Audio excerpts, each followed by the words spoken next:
As someone who loves trains and trams, I always wondered, what do you think Melbourne's transport network will look like for 20 years from now on? Well, I think, well and truly, as a tram going past us right now, we'll have more modern trams on our network.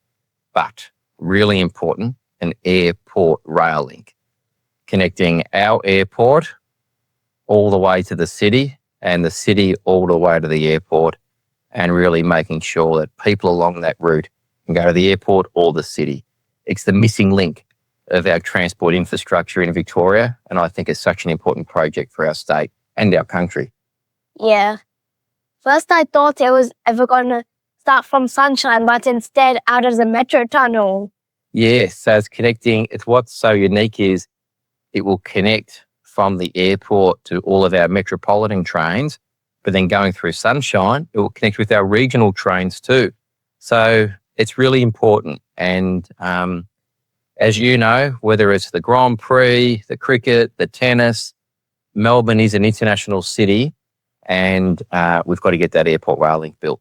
We better, or else people will just be starving with Uber or Skybus. That's exactly right. And we want them, on public transport and doing a good thing for the environment as well. Roads versus rail. We've got to have both. Roads are really important when you think about our ring road, when you think about the Westgate Bridge, the Westgate Tunnel. They're really important, but equally too, we have to have public transport.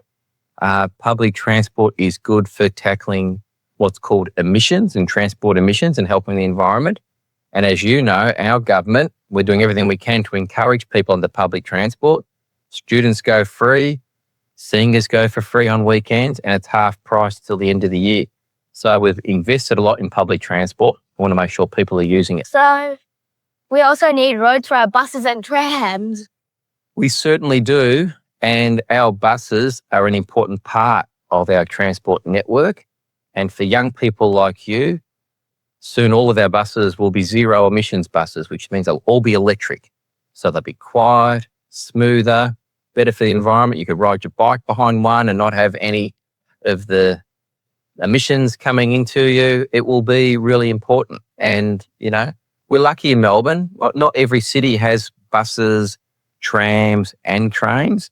It adds to a complex system, but it is best having those different modes of transport. Yeah. The nearby companies like the CDC depot are starting to receive electric buses, but can they take on those SmartBus routes or already just got them?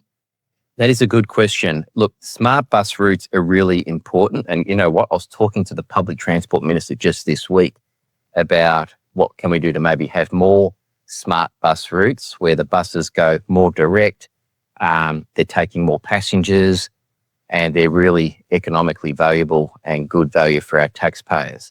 So, yeah, I think, buses, they say for every $1 invested in buses, it's $5 return to the Victorian community because they're cheaper to get going. They use the existing road network. So, yeah, buses are a big part of our future. Yeah. Well, the most created SmartBus is definitely 901. That's the big long route, isn't it? Oh, to Melbourne Airport. Yeah. Have you ever been on it? A good amount of time. Yeah, it's pretty good, isn't it? You really get, for a cheap fare, you can really cover a lot and go to the airport. Yeah. But when that rail link comes, I think everyone might have to touch their mic on again. I think you're right. I think the airport rail loop will be a very popular train system. May be too overcrowded. I hope not. I think it'll have new trains, and we do want more and more people using it because that means it's been very financially good investment. The more people that are using it as well. But I think what trains that are going to serve the rail link are definitely those HCMTs. Yeah. High capacity metro trains. You know your trains. I definitely know. We do. You know your transport. And it's a great career being in our transport system. So we've got, our train network. And you know what? It's one of the great things we do here. We make the trains locally. So we make them in places like Dandenong, in Ballarat, all being made locally. So that's local manufacturing jobs and then going onto our network to support Victorians to get around. Yeah, that was actually cool. Families in Melbourne Northwest have been waiting for decades of the Melbourne Airport Rail that has been delayed for a very long time.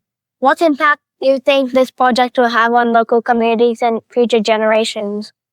Look, the biggest impact it will have is it will bring public transport to parts of the northwest of Melbourne that don't have them.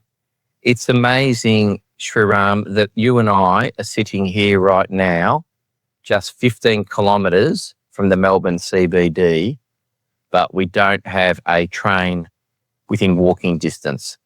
And that with the new East Keilor station, that will mean we'll have a train serving Keilor Park, Airport West and East Keilor for the very first time. And do you know, Shriram, people have been calling for this for over 100 years. Yep, it's been. So the city of Keilor did a study back in 1925 calling for the electrification of what's called the Albion East Line, the line from Melbourne Airport to Sunshine. And now we're doing it. So it's exciting. And you'll be the beneficiary of it the most. Yes. At Airport West, I don't even know if the airport rail line is going to dunk over the steel gauge line with the Albury Freight and the Sydney XPT. That's it. That is the same route. So it's going to run right along that route. I don't know if it's going to dunk underground. It'll probably be above ground and adjacent, side by side, the Albion East Line. And I believe there's also going to be a new Tottenham, the new Sunshine that's already been built, and the new Albion. That's exactly right. Brand new stations. So they'll have all the best for Victorians to park their cars at, to get a good coffee at, to be disability accessible. Really important investments. Later in the years when you get the coffee, and if a sudden V-Line train is honking its horn, don't try to spill your coffee on the track. No, don't do that. You want to make sure you drink your coffee, you don't spill it. So got to be careful. Better be looking after our environment. That's exactly right as well. Yes. Not too many takeaway coffees, hey? Or use them in a reusable cup. Or just put them in your jam donuts packet if it's empty. Yeah, that's a good way to think about it. Yeah.